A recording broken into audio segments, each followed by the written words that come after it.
Welcome back to my channel.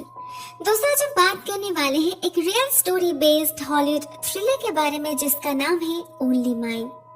Film के starting में हम एक लड़की को जंगल के रास्ते भागते हुए देखते हैं। वो घायल थी और थके हुए भी। कोई उसका पीछा कर रहा था जो अचानक से ही उस पर गोली चलाने लगता है। लड़की पूरी कोशिश करती है उसके निशाने से बचने की, मगर बच नहीं पाती।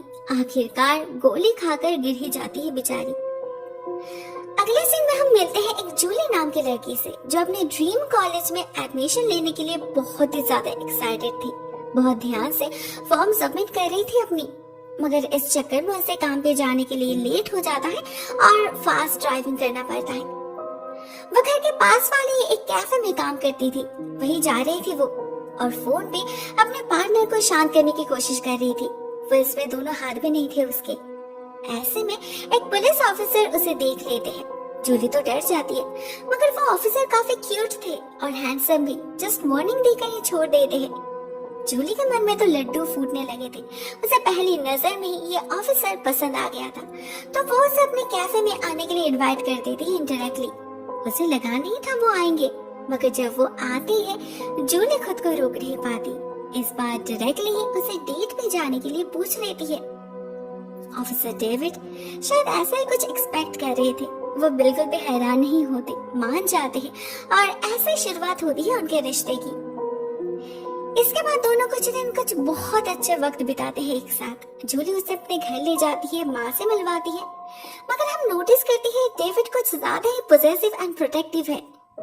जूली के साथ रहते वक्त उससे ज्यादा आसपास के लोगों पर फोकस करता है, कहीं कोई उसके गर्लफ्रेंड को घूर तो नहीं रहा।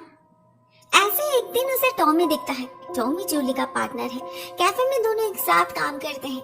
हाँ, ये सच है कि वो जूली को लाइक करता है। कई बार अपने दिल की बात बताने की कोशिश भी की है, मगर जूली उसे सिर्फ एक फ्रेंड की तरह ही ट्रीट करती है। डेविड को इतना कुछ पता नहीं था, फिर भी उसे टॉमी पसंद नहीं आता, तो वो जूली को उससे ज्यादा बात करने से मना कर देता है। जूली भी वैसा ही करती है। काम के बाहर टॉमी से कोई रिश्ता नहीं रखती। उसे लगता है डेविड ने कहा है तो जरूर यही ठीक होगा। ऐसे ही कुछ दिन बीत जाते हैं। एक दिन डेविड उसे अपनी केबिन में ले जाता है जो जंगल के अंदर था। वहाँ वो दोनों बहुत देर तक बातें करते हैं, अपने बारे में, अपने परिवार के बारे में, चाइल्डहुड के बारे में। जूली को पता चलता है डेविड का चाइल्डहुड काइंड ऑफ डिस्टर्ब्ड रहा। उसके पेरेंट्स की मौत काफी अर्ली हो गई थी। तब से चीफ ऑफिसर स्टीफन ही उसका गार्डियन है। वो उसके पिता के बहुत क्लोज फ्रेंड हुआ करते थे। उन्होंने ही उसकी परवरिश की, उसे नौकरी दिलवाई। अभी डेविड उन्हीं के अंडर काम करता है। जूली को उसके एक्स गर्लफ्रेंड के बारे में भी जानने मिलता है, एलिशिया। वह इस केबिन में भी आई थी। डेविड उसके बारे में ज्यादा बात करना नहीं चाहता था, तो जूली फोर्स नहीं करती। वैसे भी उसे डेविड के पास्ट में कोई इंटरेस्ट नहीं था। किसी का भी पास्ट इजी नहीं होता। इसके बाद एक दिन एक अजीब हादसा होता है। एक दिन जब जूली घर लौटती है तो उसे अंदर डेविड मिलता है, मगर दरवाजा तो लॉक्ड था। जूली समझ नहीं पाती डेविड अंदर आया कहाँ से। पूछने पर भी वो कोई जवाब नहीं देता। इधर उधर के बातों से सवाल को घुमा देता है और जूली के दिमाग से भी बात निकल जाती है। मगर इसके बाद से ही सिचुएशन कुछ ज्यादा ही ऑफ बीट जाने लगता है। डेविड बिल्कुल साये की तरह पीछा करने लगता है जूली का। वो कहीं भी जाए, किसी से भी मिले, उसे हर चीज की खबर चाहिए थी। जैसे एक रात जब जूली अपने फ्रेंड के घर जाती है बेबीसिटिंग करने, वो कुछ देर के लिए फोन साइलेंट मोड पर छोड़ देती है। उसे सुनाई नहीं देती। डेविड उसे पागलों की तरह कॉल किया जा रहा था। फाइनली वो दरवाजे में ही आ जाता है जूली को ढूंढते हुए। कहता है उसका फोन ना पाकर उसे टेंशन होने लगा था, तो उसने जूली के मॉम को कॉल किया और इस घर के बारे में पता करके यहाँ पर आ गया। जूली को डेविड का इतना कंसर्न होना बिल्कुल भी पसंद नहीं आ रहा था। कुछ ज्यादा ही क्लिंगी नहीं हो रहा वो। जूली का तो जैसे कोई फ्रीडम ही नहीं है। उसके परमिशन के बगैर कुछ नहीं कर सकता वो। गुस्से में वो कुछ दिन डेविड से कांटेक्ट बंद रखती है, मगर डेविड उसका पीछा नहीं छोड़ता। जूली से बात करने के लिए पागल हो रहा था वो। पहले तो उसे टेक्स्ट करता है, फ्लावर्स भेजता है, मगर फिर भी जब जूली नहीं मानती तो कुछ ऐसा करता है जिससे जूली को उससे डर लगने लगता है। एक दिन जूली को अपने म्यूजिक बॉक्स की आवाज सुनाई देती है घर में, जबकि कमरे में कोई नहीं था। जब वो चेक करती है तो उसे वहाँ एक नोट मिलता है जो डेविड ने वहाँ छोड़ा था। वो जूली को घर के बैकयार्ड में बुलाता है। पहले तो जूली को बहुत गुस्सा आता है। वो ऐसे कैसे घर में घुस सकता है, लेकिन फिर भी वो जाती है और तब जाके उसे देखने मिलता है डेविड का असली चेहरा। वो चीजों को ऐसे प्रेजेंट करता है जैसे सारा दोष जूली का ही है, वो बेवजह इग्नोर कर रही है। और जब जूली उसे वापस जाने के लिए कहती है तो डेविड उल्टा उसे धमकाता है, लेक से डराता है कि अगर वो उसके साथ नहीं रही तो अच्छा नहीं होगा। इस हादसे से जूली बिल्कुल सहम सी जाती है। वो समझ चुकी थी डेविड कितना खतरनाक हो सकता है, तो वो अपने माँ से मदद मांगती है और उसकी माँ बात करती है चीफ ऑफिसर स्टीफन से। उन्हें लगा था बात करने से डेविड समझ जाएगा, मगर यहाँ भी वो बातों को घुमा देता है। कहता है जूली उसकी गर्लफ्रेंड है, रिसेंटली उनके बीच झगड़ा चल रहा है, इसीलिए वो ओवर रिएक्ट कर रही है, मतलब उसका कोई दोष ही नहीं। ऑफिसर स्टीफन और कुछ नहीं कहते क्योंकि वो डेविड पर भरोसा करते थे, लेकिन उन्हें पता नहीं था ये बंदा भरोसा करने लायक है ही नहीं, साइको है। उसे जूली पर बहुत गुस्सा आ रहा था, वो ऐसे कैसे कर सकती है। तो वो जूली को डराने के लिए उस बच्चे को उठा लेता है जिसे वो बेबीसिट कर रही थी, वापस भी कर देता है, मगर पहले जूली को डराता है कि अगर जूली ने फिर से किसी से कुछ कहा तो ये बच्चा फिर कभी नहीं लौटेगा। सभी जूली को ही ब्लेम करेंगे उसके केयरलेसनेस के लिए, तो बेहतर होगा अगर वो अपना मुंह बंद रखे, फालतू में उसका रेपुटेशन खराब न करे। डर से जूली के हाथ पैर कांपने लगे थे। वो घर जाना चाहती थी मगर डेविड उसे जाने नहीं दे रहा था। फॉर्चुनेटली तभी स्टीफन आ जाते हैं और जूली को गुस्से में देख उन्हें सिचुएशन कुछ हद तक समझ आ जाता है।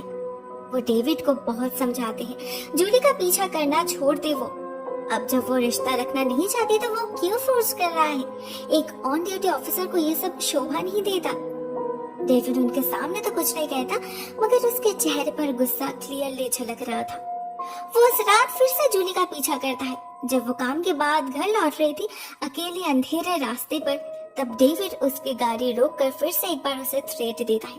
कहता है वो जूली से प्यार करता है, उसके साथ रहना चाहता है, इसीलिए तो वो ये सब कर रहा है। मगर जूली उसे और प्यार नहीं कर पा रही थी, उसे डर लग रहा था।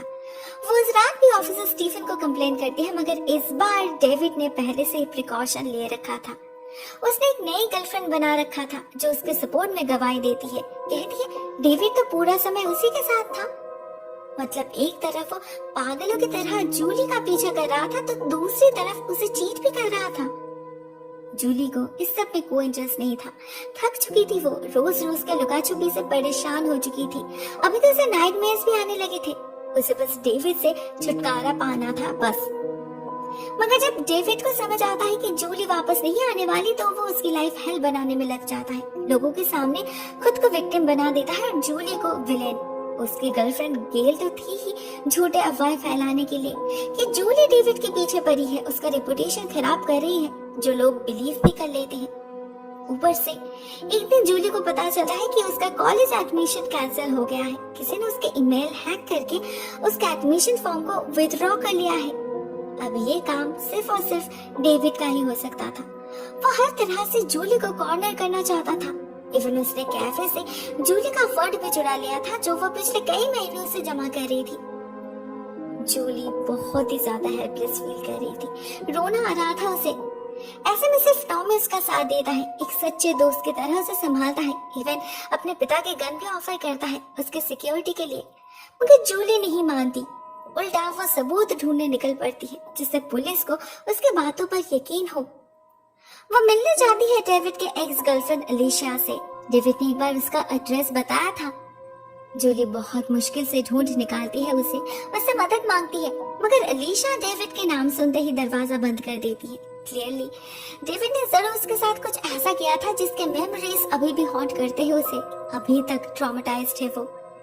लेकिन जूली अभी क्या करेगी? बहुत अपसेट हो जाती है वो। यही लास्ट ऑप्शन था डेविड का असली चेहरा सबके सामने लाने का, जो शायद पॉसिबल नहीं होगा।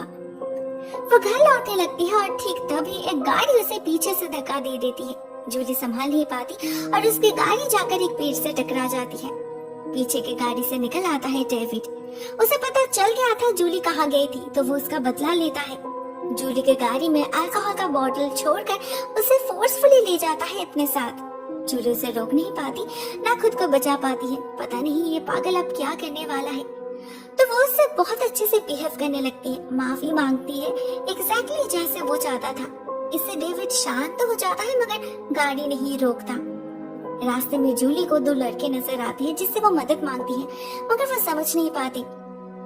फाइनली डेविड एक सुनसान इलाके में ले जाकर गाड़ी रोक देता है, प्रपोज करता है जूली को शादी के लिए और जूली उसका मन रखने के लिए हाँ भी बोल देती है। मगर जैसे ही उसका ध्यान हटता है, जूली उसे चकमा देकर पीछे वाले जंगल में भाग जाती है।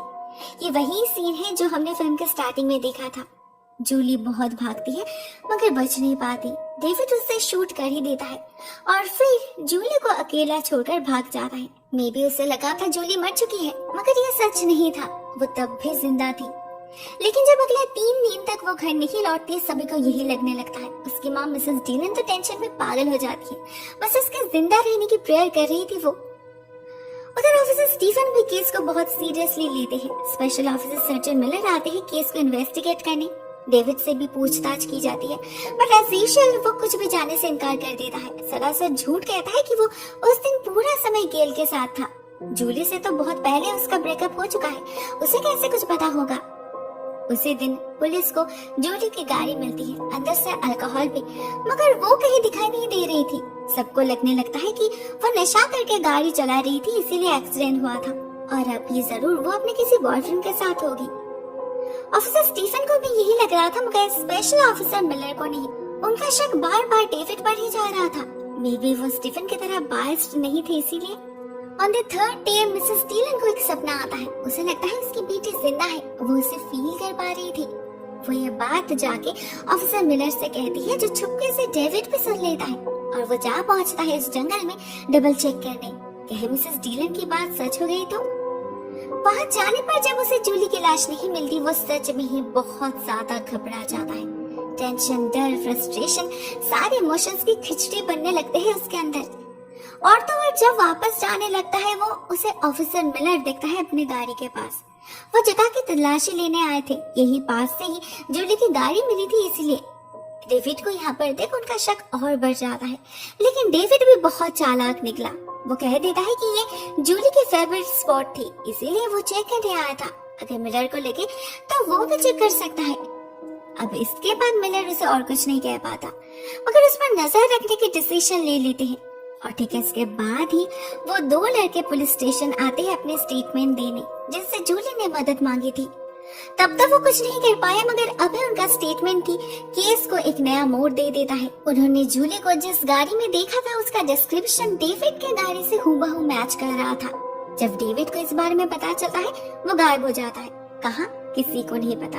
इवन ऑफिसर स्टीफन भी उसे ढूंढ नहीं पा रहे थे, उनका फोन तक रिसीव नहीं कर रहा था डेविड। इससे ऑफिसर मिलर 100% कंफर्म्ड हो जाते हैं कि इस केस में डेविड का हाथ जरूर है। अगर वो मिल जाए तो जूली भी मिल जाएगी। ऐसे में जूली की एक फ्रेंड उनकी मदद करती है। जिस दिन जूली अलीशा के घर गई थी, उस दिन निकलने से पहले उसने इसी दोस्त को कॉल किया था, उसे बताया था वो कहाँ जा रही है। जब ये दोस्त ऑफिसर मिलर को अलीशा के बारे में बताती है, तो उनके लिए सारी चीजें क्लियर होने लगती है। वो अलीशा से मिलने जाते हैं, उससे पूछते हैं डेविड ने उसके साथ क्या क्या किया है और अभी वो कहाँ छुप सकता है। इस बार भी अलीशा कुछ जवाब देने से बहुत हिचकिचाती, but at the same time उसे जूली के लिए बहुत खराब भी लग रहा था। गिल्टी फील कर रही थी वो। अगर उस दिन उसने मदद की होती तो शायद आज वो सेफ रहती। तो फाइनली वो ऑफिसर को बता ही देती है उस जगह के बारे में जहाँ डेविड छुप सकता है। ये वही केबिन है जंगल के अंदर। हम देखते हैं उसका गेस बिल्कुल सही है, डेविड वहीं पर है और वो गेल को कॉल करके अपने लिए नई एक्सक्यूज तैयार कर रहा था। तभी अचानक उसे एक म्यूजिक बॉक्स की आवाज सुनाई देती है। किसी के फुटस्टेप्स सुनाई दे रहे थे उसे। जैसे ही वो चेक करने जाता है, कोई लाइट्स ऑफ कर देता है और एक रेक से उस पर हमला भी कर देता है। डेविड दर्द में चिल्लाने लगा था, खून बह रहा था उसके पीठ से।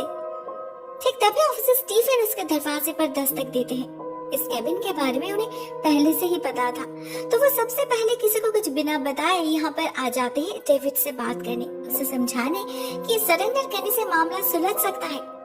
मगर डेविड उल्टा उन्हें ही गोली मार देता है और फिर अंदर चला जाता है अपने हमलावर को ढूंढने।